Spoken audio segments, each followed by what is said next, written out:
ලස්සනයි.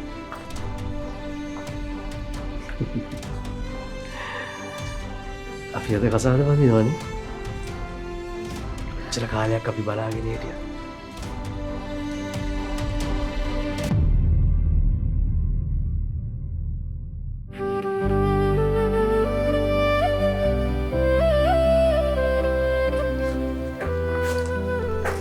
මගේ දුකේදී සැපේදී